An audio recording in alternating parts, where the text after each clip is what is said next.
Did you know the financial planner who invented the 4% rule doesn't even use it anymore? For decades, it's been the golden rule of retirement, the one number whispered by every financial advisor and blogger, the 4% rule.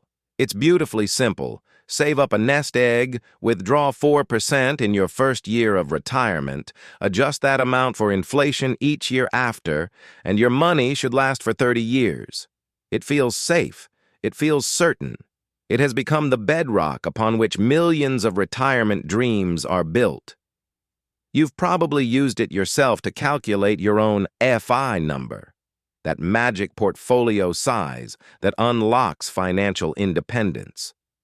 It's the simple answer to the terrifyingly complex question, have I saved enough? But this bedrock is cracking. The certainty you feel is an illusion. Relying on this single static number in today's world is like navigating a modern highway using a map from 1926. It's a fragile relic from a completely different economic era. The rule is not just slightly off. It's fundamentally broken in two opposite and equally dangerous ways. It can either cause you to run out of money far too soon, or it can trick you into living a needlessly frugal life, leaving you with a mountain of unspent cash and a lifetime of regret. Blindly following it is one of the biggest financial gambles you can take. In this video, we're going to dismantle the 4% rule piece by piece. You'll learn the hidden assumptions it's built on, why its creator has abandoned it, and the single most dangerous risk it ignores, a risk that can cripple your portfolio in the first 24 months of retirement. But we won't just leave you with the problem. You will also discover the smarter, dynamic withdrawal strategies that financial professionals are now using. These methods adapt to reality, protect you from disaster, and give you permission to actually enjoy the money you worked so hard to save. You're about to upgrade your entire retirement framework. To understand why the rule is broken, you first have to understand where it came from. In 1994, a financial planner named William Bengen was obsessed with a simple question for his clients. What's the highest withdrawal rate that could have survived the worst-case scenarios in market history? He wasn't looking for an average. He was looking for a bulletproof number. He analyzed market data from 1926 to 1976, a period that included the Great Depression and the high inflation stagflation of the 1970s. He tested various stock and bond allocations and withdrawal rates over every possible rolling 30-year period.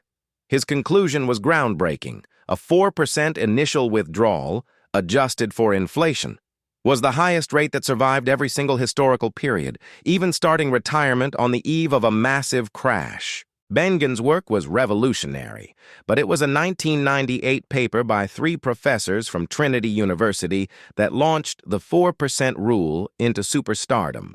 The Trinity Study largely confirmed Bengen's findings, and its academic credibility made the rule impossible to ignore. They found that a portfolio with at least 50% stocks had a 100% success rate over any 30-year period with a 4% inflation-adjusted withdrawal. The study became a cornerstone of financial planning. But here's the crucial detail everyone misses. The study also showed that when you increased the withdrawal rate to just 5%, the success rate for that same 50-50 portfolio plummeted to 68%. A single percentage point was the difference between perfect success and a 1 in 3 chance of running out of money. The rule wasn't just a guideline. It felt like a law of financial physics. Here is the first critical flaw. The rule is built entirely on the past, specifically the past of one outlier country. It assumes that the future returns of the U.S. stock and bond markets will look like they did from the mid-1920s to the late 1990s. This was a period of unprecedented American economic expansion, a golden century of growth. Today, almost every major financial institution forecasts lower returns for the coming decades. Stock valuations are significantly higher than their historical averages, and bond yields are lower. When you plug these more muted future return expectations into the models, the 4% rule starts to fail. It's like assuming you'll always have a powerful tailwind pushing your airplane forward, and then being shocked when you hit a calm day and can't maintain altitude. The second hidden assumption is the 30-year retirement timeline. When Bengen did his study in 1994, retiring at 65 and planning for 30 years until age 95 seemed incredibly conservative. But today, with advances in medicine and a rise in early retirement, a 30-year timeline might not be enough. A healthy 65-year-old couple today has a high probability that at least one of them will live past 90. If you retire at 55, you could easily be looking at a 40 or even 50-year retirement horizon. The math is unforgiving. The longer the timeline, the lower the safe withdrawal rate. A 4% rate that is safe for 30 years might have a significant chance of failure over 40 years. Extending it to 50 years makes it even riskier. You're trying to stretch the same blanket over a much larger bed. But the single most dangerous flaw, the one that can derail your retirement before it even begins, is called sequence of returns risk. This is the financial monster hiding in the closet of the 4% rule. It's not about your average returns over 30 years. It's about the order in which you get those returns. Imagine two retirees, both with $1 million portfolio, both withdrawing $40,000 a year, and both earning the exact same 7% average annual return over their retirement. The only difference is the timing. Retiree A enjoys strong market gains in their first few years. Their portfolio grows even as they make withdrawals, creating a powerful buffer. Retiree B is unlucky. They retire right into a bear market, losing 20% in their first year. This is a catastrophic event. Let's break down the brutal math of that bad sequence. Retiree B starts with $1 million. The market drops 20%, so their portfolio falls to $800,000.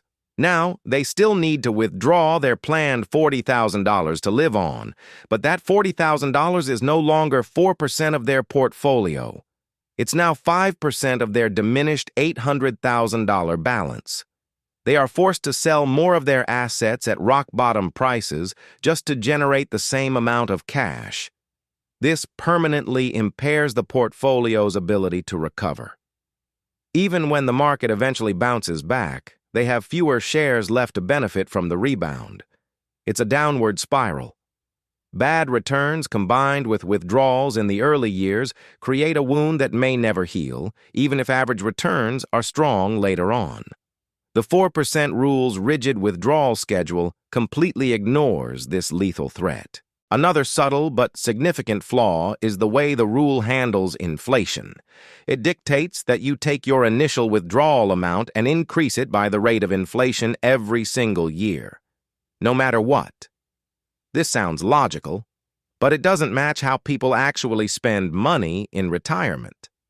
Your spending isn't a smooth, inflation-adjusted line. For example, your mortgage payment is likely fixed. It doesn't inflate at all. Once it's paid off, your expenses drop significantly. Healthcare costs might inflate faster than the average, while your spending on travel might decrease in your later years. By rigidly increasing your entire withdrawal by inflation, you often end up taking out more money than you actually need, putting unnecessary strain on your portfolio, especially during years of high inflation. Then, there's the tax bite. The 4% rule operates in a fantasy world where taxes don't exist. It talks about withdrawing 4% of your portfolio, but it says nothing about how much of that you actually get to keep. If your retirement savings are in a pre-tax account like a traditional 401k or IRA, every single dollar you withdraw is taxed as ordinary income. A $40,000 withdrawal could easily shrink to $32,000 or less after federal and state taxes. This means to get $40,000 in spendable cash, you might need to withdraw close to 5% of your portfolio, putting you in that danger zone we saw in the Trinity Study. Your withdrawal strategy must be a tax-aware strategy, considering which accounts to pull from and when.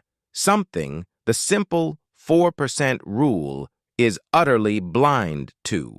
Ironically, for all its risks, the biggest problem with the 4% rule for most people isn't that it's too aggressive. It's that it's far too conservative. Remember, Bengen designed the rule to survive the absolute worst-case scenario in history, like retiring in 1966 and facing decades of high inflation and poor stock returns. But what happens if you don't retire into the worst-case scenario? What happens in an average or good scenario? Research from J.P. Morgan found that in a test of 67 rolling 30-year periods, retirees following the 4% rule ran out of money only 15% of the time. But in nearly 50% of cases, they ended up with more than double what they started with. The rule's rigidity forces you to live as if disaster is always imminent, causing you to underspend and miss out on enjoying your life, only to die with a massive unspent fortune. Let's put a face on that worst-case scenario. Imagine you retired in late 1965 or early 1966 with a balanced portfolio. You were immediately hit with a long, grinding bear market where stocks went nowhere for over a decade. At the same time, you were ravaged by the highest inflation in a generation, with the consumer price index hitting double digits. Your portfolio was losing value in real terms, and your rigid, inflation-adjusted withdrawals were taking out bigger and bigger chunks of your dwindling principal. This was the financial hurricane that the 4% rule was built to withstand. It was the ultimate stress test. The fact that a 4% withdrawal survived this period is what gave the rule its power. It proves the rule has a strong conservative core. Now, let's look at the flip side, the far more common scenario where the rule's conservatism becomes a curse. Imagine you retired in 1980. You followed the 4% rule, withdrawing $40,000 from your million-dollar portfolio. But then you entered one of the greatest bull markets in history. Your portfolio didn't just survive, it exploded in value. By the end of 30 years in 2010, you wouldn't just have money left. You'd likely have over $5 million even after taking inflation-adjusted withdrawals the entire time.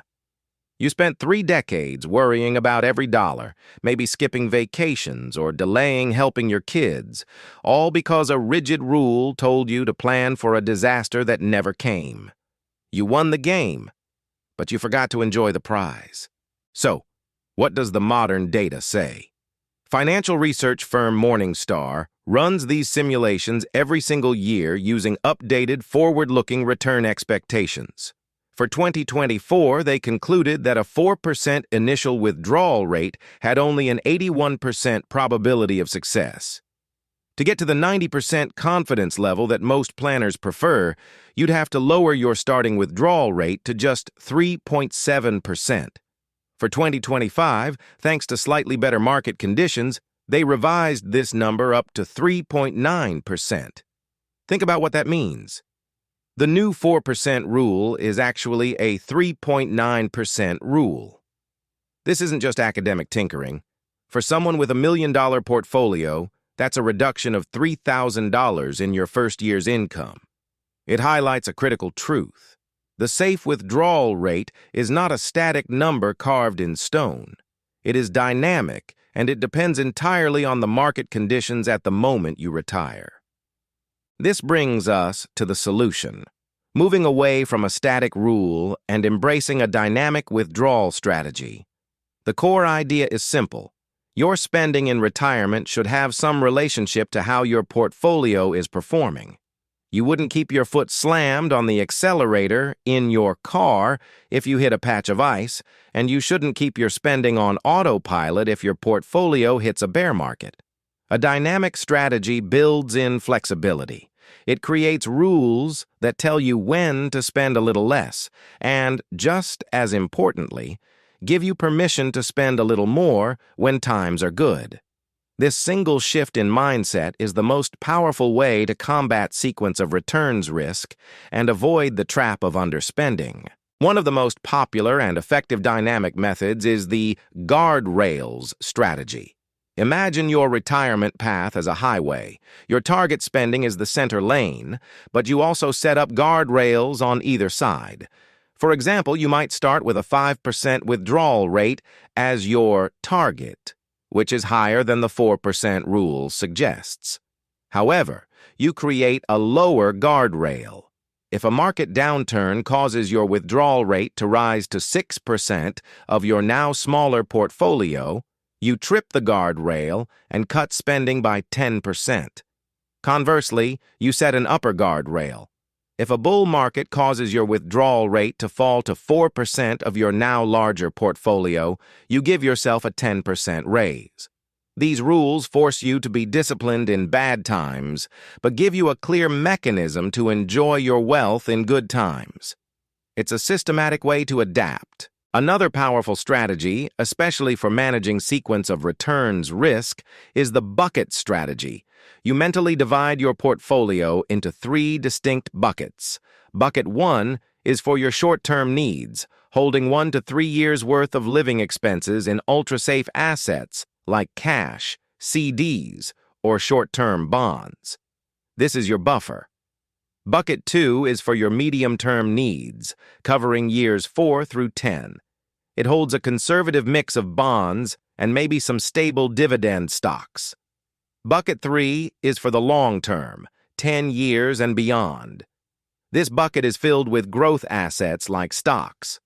When the market is down, you draw your income exclusively from Bucket 1, the cash bucket, giving your stock portfolio in Bucket 3 time to recover without being touched.